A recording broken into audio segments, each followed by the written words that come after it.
नमस्कार दोस्तों, स्वागत है आप सभी का हमारे YouTube चैनल आर के योजना पर। दोस्तों एक बार फिर आपके लिए एक और नई जानकारी लेकर आपके सामने हाजिर हो चुके हैं।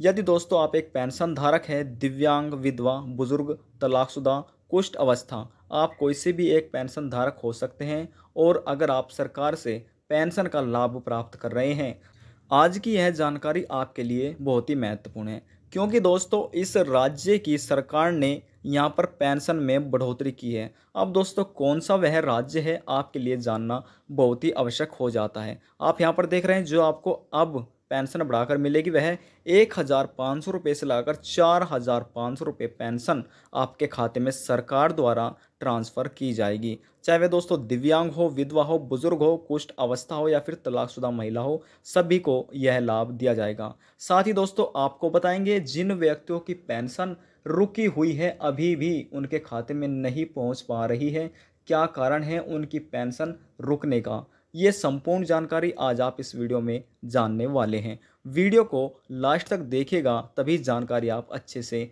जान पाएंगे। वीडियो को शुरू करने से पहले हमारा आपसे एक छोटा सा निवेदन है। यदि आप हमारे चैनल पर पहली बार आए तो चैनल को जरूर सब्सक्राइब कर लीजिएगा। साथ ही दोस्तों बेल आइकन के बटन को प्रेस करना ना भूलें, ताकि जो हमारी वीडियो का नोटिफिकेशन है वह सबसे पहले आपको प्राप्त हो और आप सबसे पहले ही उसका लाभ उठा सकें।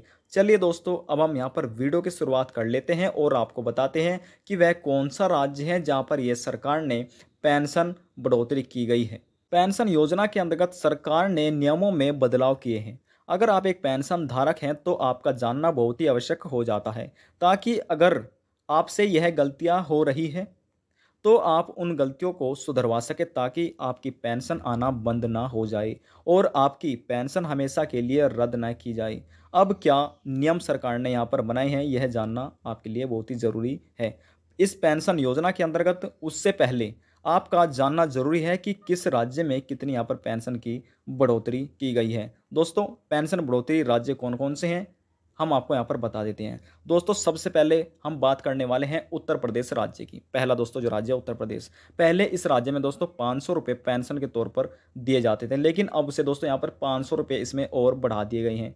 आप कह सकते हैं अब हमें जो पेंशन मिलने वाली है वह 1,000 रुपये प्रतिमाह दी जाएगी, और जो 3 महीने दोस्तों जो आपको पेंशन मिलने वाली है तिमाही, वह दोस्तों आपको यहाँ पर 3,000 रुपये पेंशन के तौर पर मिलने वाली हैं। ये तो दोस्तों उत्तर प्रदेश राज्य था। अब बात करते हैं दिल्ली और हरियाणा राज्य के बारे में। दोस्तों जो दिल्ली राज्य है उसमें यहाँ पर 2,500 रुपये पेंशन के तौर पर दिए जा रहे हैं। इसी प्रकार से दोस्तों यहाँ पर अगर हम हरियाणा की बात करें, हरियाणा में दोस्तों ये इतना ही यहाँ पर पेंशन के तौर पर मिल रहे हैं, यानी कि 2,500 रुपये। अब दोस्तों बात करते हैं हिमाचल प्रदेश की सरकार के बारे में। चौथा राज्य हिमाचल प्रदेश है दोस्तों। यहाँ पर 1,000 रुपये से लगाकर 1,700 रुपये पेंशन के तौर पर दिया जा रहे हैं। अब दोस्तों यह तय करता है कि आप कौन सी पेंशन का लाभ ले रहे हैं और आपकी एज क्या है। अगर दोस्तों हम बात करें दिव्यांग पेंशन योजना की, तो दोस्तों यहाँ पर दिव्यांग पेंशन योजना के अंतर्गत जो आपकी डिसेबिलिटी प्रमाण पत्र है उसके हिसाब से दोस्तों यहाँ पर 1,700 रुपये पेंशन के तौर पर प्रति माह दोस्तों दिए जाते हैं विकलांग व्यक्तियों को और दिव्यांग व्यक्तियों को। ऐसे दोस्तों कुष्ठ अवस्था पेंशन धारकों को भी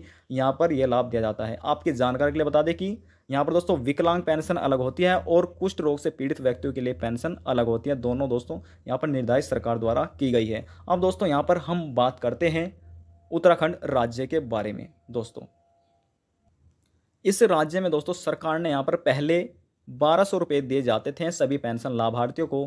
फिर दोस्तों इसमें 200 रुपये एक बार बढ़ोतरी की गई थी, प्लस अभी दोस्तों हाल ही में 2 महीने पहले ही यहाँ पर 100 रुपये की बढ़ोतरी और की गई है। यानी कि अब आप कह सकते हैं कि हमें 1,500 रुपये प्रति माह इस सरकार द्वारा, यानी कि उत्तराखंड राज्य की सरकार द्वारा दिए जा रहे हैं सभी पेंशन लाभार्थियों को, चाहे वह दिव्यांग हो, वृद्धावस्था हो, विधवा हो, तलाकशुदा हो, कुष्ठ अवस्था हो। दोस्तों सभी को ये प्रति माह 1,500 रुपये दिए जाते हैं। अब दोस्तों बात करते हैं कि 4,500 रुपये किस राज्य में मिल रहे हैं और किस प्रकार से दिए जा रहे हैं। दोस्तों जो ये 4,500 रुपये हैं यह आपको तिमाही किस्त मिलने वाली है। समझिएगा दोस्तों, यहाँ पर हमने दोस्तों आपको बताया माफ़ कीजिएगा दोस्तों, उत्तराखंड राज्य द्वारा आपको प्रति माह 500 रुपये दिए जाते हैं। अब दोस्तों आप इंटू 3 करेंगे तो दोस्तों जो आपका आंसर आएगा वह 4,500 रुपये आएगा। यानी कि आप कह सकते हैं उत्तराखंड राज्य द्वारा सभी पेंशन लाभार्थियों को जो तिमाही किस्त मिलने वाली है 3 महीने की, वह 4,500 रुपये पेंशन दी जाएगी। दोस्तों ये तो पेंशन बढ़ोतरी की बात थी। अब बात करते हैं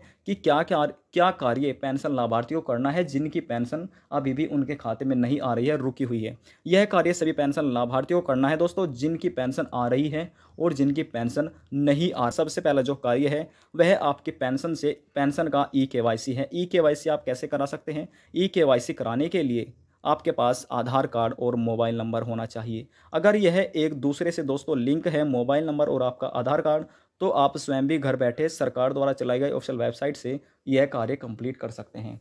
यदि दोस्तों आपसे यह कार्य पूरा नहीं होता है तो आप नज़दीकी CSC, जिसे आप दोस्तों जन सुविधा केंद्र भी बोलते हैं, आप यह कार्य दोस्तों वहां पर जाकर करा लीजिए अपनी पेंशन का। जैसे आप ये कार्य पूरा करा लेते हैं, इसी प्रकार से दोस्तों फिर आपकी पेंशन का ई-केवाईसी पूरा हो जाएगा। यानी दोस्तों सरकार को आपकी पेंशन की जानकारी हो जाएगी। यह दोस्तों इसलिए ज़रूरी हो जाता है, कभी कभी ऐसा होता है दोस्तों कि कोई पेंशन धारक दोस्तों मृत्यु हो जाती है लेकिन सरकार को पता नहीं चलता है और उसकी पेंशन कोई और व्यक्ति लाभ प्राप्त करते होते हैं। इसी प्रकार दोस्तों यही जानकारी प्राप्त करने के लिए कि व्यक्ति जीवित है और सही हाथों में हमारी पेंशन जा रही है, इसीलिए दोस्तों यहाँ पर सरकार सभी पेंशन लाभार्थियों से निवेदन कर रही है कि आप जल्द से जल्द ई-केवाईसी कंप्लीट करा लीजिए ताकि जो आपका रुका हुआ पैसा है हम आपके खाते में ट्रांसफ़र कर सकें। ये तो दोस्तों आपकी पेंशन का ई-केवाईसी से जुड़ा हुआ कार्य था। अब दोस्तों दूसरा जो कार्य है वह आपके बैंक से जुड़ा हुआ है। दूसरा कार्य बैंक अकाउंट से, जिसमें पेंशन लाभार्थियों की पेंशन आती है, उस बैंक में जाकर आपका आधार कार्ड,